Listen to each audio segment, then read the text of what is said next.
Bismillahirrahmanirrahim.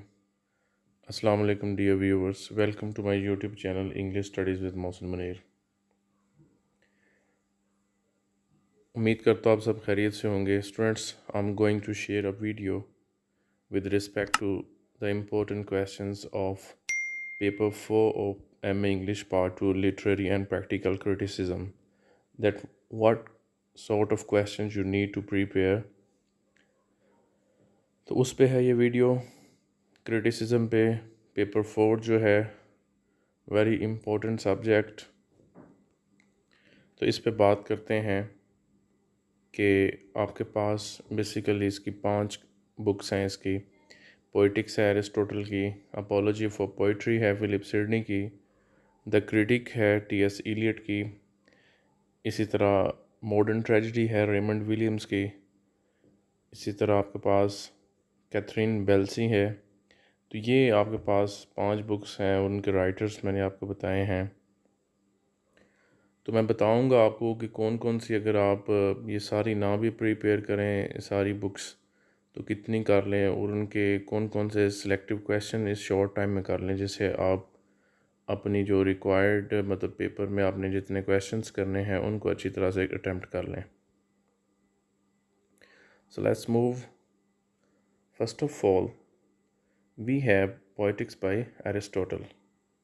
अरस्तु की poetics ये बुक जो है, इसमें आप ये करेंगे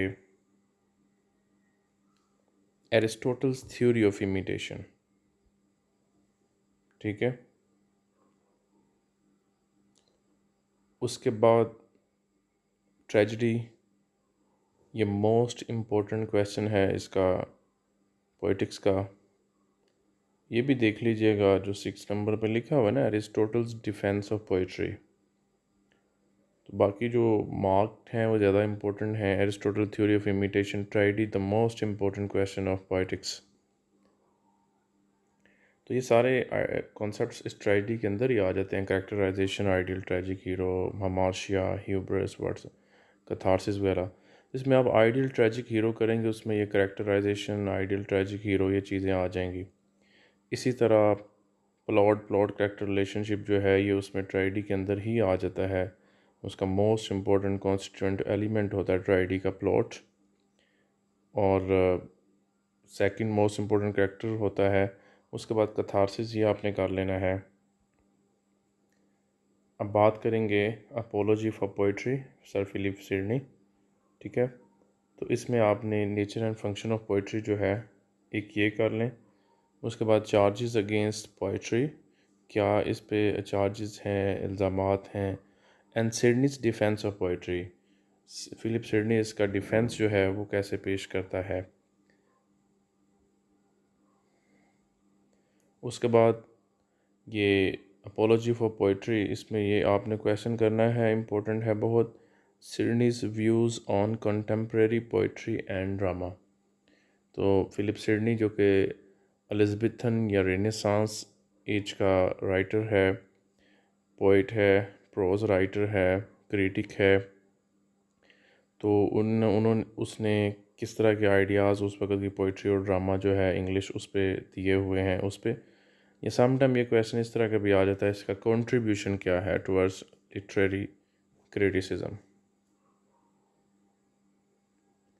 फिर हम आते हैं द क्रिटिक पे. मॉडर्न लिटरेचर से बहुत मशहूर टी.एस. इलियट, जो कि अमेरिकन बोर्न ब्रिटिश हैं और बहुत मशहूर पोइट, ड्रामाटिस्ट और क्रिटिक. तो उनकी ये बुक है द क्रिटिक. इसको आपने कौन से इसके क्वेश्चन ज़्यादा अच्छे तरीके से प्रिपेयर कर लेने हैं. ट्रेडिशन एंड इंडिविजुअल टैलेंट, कि ट्रेडिशन और इंडिविजुअल टैलेंट इसका मतलब क्या उसके व्यूज़ हैं.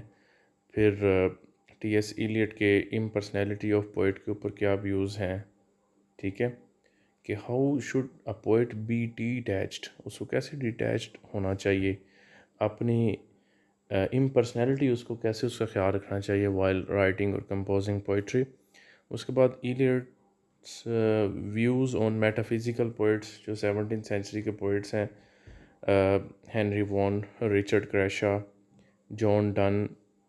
ठीक है. अब्राहम कोले, टॉमस कैरियो, इन पे मतलब उसके क्या व्यूज़ हैं, वो 17th सेंचुरी लिटरेचर जो है उसमें आते हैं ये मेटाफिज़िकल पोइट्स।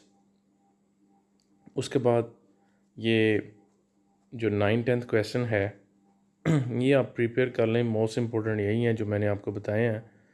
तो सम टाइम ये क्रिटिसिज्म के ऊपर एक जनरल सा क्वेश्चन भी आ जाता है, किसी राइटर को पूछ लिया जाता है सम टाइम कि एज अ क्रिटिक बयान करें, या functions of an ideal critic, ये भी इस तरह आ जाता है।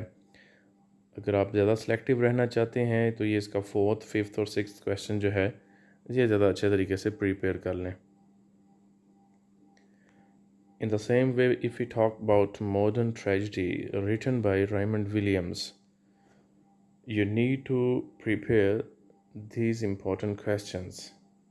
नंबर 4 पे देखें, रेमंड्स व्यूज़ ऑन ट्रेजेडी क्या है। रेमंड विलियम के मॉडर्न ट्रेजेडी को किस तरह बयान करता है, किस तरह कहता है कि ट्रेजेडी का जो एक एंशियंट कॉन्सेप्ट है क्लासिकल एज का, वो रोमन या ग्रीक लिटरेचर का, उसको कैसे रिजेक्ट करता है। मॉडर्न लिटरेचर किस चीज़ को बयान करता है कि ट्रेजेडी क्या है, किस चीज़ की होनी चाहिए, या किस किस तरह की चीज़ों को ट्रेजेडी में कंसीडर किया जा सकता है। तो कैसे ये नए व्यूज़ पेश करता है, या ट्रेजेडी एंड ट्रेडिशन के ऊपर क्या कहता है। फिर ट्रेजेडी एंड कंटेम्प्रेरी आइडियाज़ और रिजेक्शन ऑफ ट्रेजेडी, ट्रेजेडी को कैसे रिजेक्ट करता है। मॉडर्न ट्रेजेडी का कॉन्सेप्ट जो है ये ग्रीक लिटरेचर से, या एलिज़ाबेथन या शेक्सपियरियन एज जो है, या रेनेसांस एज जो है इंग्लिश लिटरेचर में, उसमें उस यानी कि शेक्सपियरियन एज में जो आपको ट्रेजेडी के आइडियाज़ नज़र आते हैं, कॉन्सेप्ट, ये उनको काफ़ी ज़्यादा मतलब रिजेक्ट करता है। ये एक नया यानी कि मॉडर्न कॉन्सेप्ट पेश करता है ट्रेजेडी का रेमंड विलियम्स। तो इसका आपने रिजेक्शन ऑफ ट्रेजेडी जो है ये भी कर लेना है। तो मैंने आपके साथ ये 4 जो किताबें हैं ये शेयर की हैं, पोएटिक्स एरिस्टोटल की, और फिलिप सिडनी की ये apology for poetry. In the same way, I have discussed The Critic by T.S. Eliot and Modern Tragedy by Raymond Williams. तो इन 4 बुक्स को अगर आप अच्छे तरीके से कर लें तो शॉर्ट टाइम में आप ये सिलेक्टिव स्टडी जो आपके साथ शेयर की है इसको कर लें तो आपका मतलब पेपर जो है, आप रिक्वायर्ड जो क्वेश्चंस हैं उनको अटैम्प्ट कर पाएंगे। इसके अलावा आपकी जो बाकी की प्रिपरेशन है उसको उस तरह से ही रखें। और एक आपको कैथरीन बेल से भी क्वेश्चन आ जाता है। इसी तरह एक क्वेश्चन आपको आता है वो क्रिटिकल प्रैक्टिस की बेस पे, जैसे आपने पोइट्री की क्रिटिकल इवैल्यूएशन देनी होती है ना, कोई पोएम आपको आती है तो एक क्वेश्चन वो भी होता है।